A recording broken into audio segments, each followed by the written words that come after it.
No, it's Clive Rocksinger here. I've had a multitude of things pop up, and a lot of this stuff crosses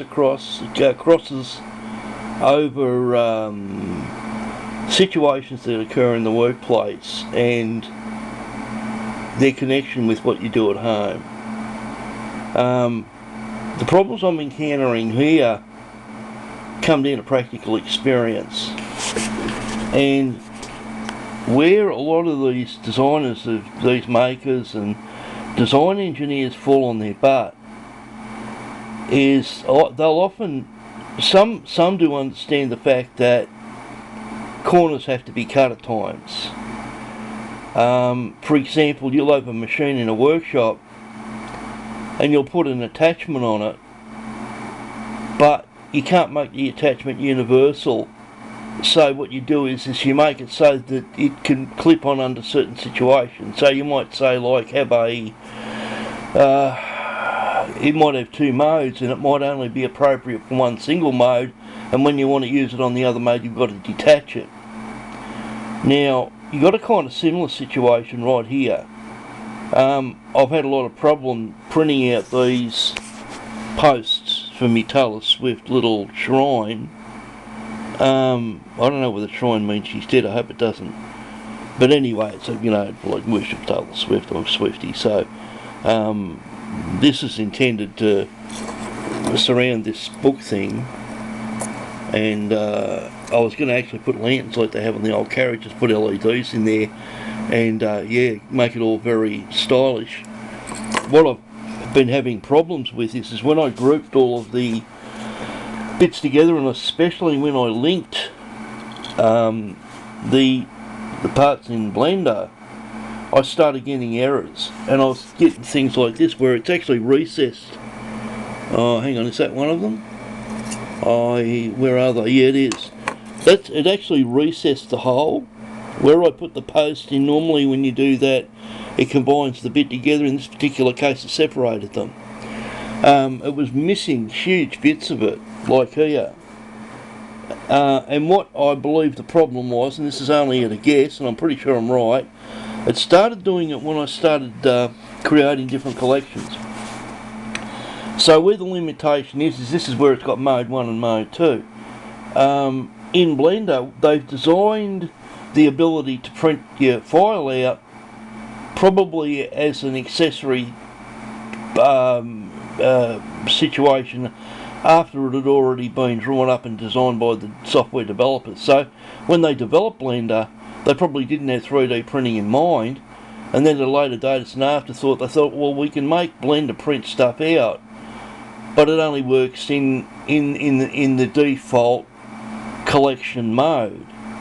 And what I've been doing is I've been creating new collections, and ever since I did that, I've been getting errors all over the place, and they're all really weird stuff. Like, it's been breaking stuff off, but it's been breaking off really clean. See that?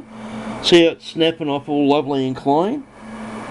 It's just basically been, and I reckon what's happening is it's accessing the default. Here's one here, so you can see where it's cleanly snapped off, and that just snapped off really easy. What's happening is it's accessing the default directory, the default collection, and I've got another collection in there, and it's not accessing the right information, and so it's putting a little glitch in the file. And I'd say all of these errors are all based on the fact that I've been creating collections, which is great, but that's only when you draw the part. When you go to print the thing out, 3D print it, you copy the part, you copy it into a new file, you copy it into the default collection directory, and like take it out of the collection when you go to copy it over, so it's not in a collection when you copy it, and then 3D print it out, and I think you'll find that this will probably fix it. Another issue I wanted to discuss, design. Oh man, the reason I can't do that. I can't hold down shift. The reason this bugs me is because they had an Australian bloke on there saying he printed a part, and he made an axle out of PLA. PLA would break if you made it out of PLA. He put it on an RC car, which is, well, there we go, it's all messy.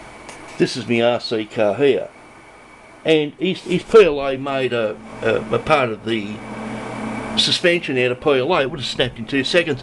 So he literally made it out of solid PLA. I wouldn't even know how to do that, and I've been doing this for quite a long time now.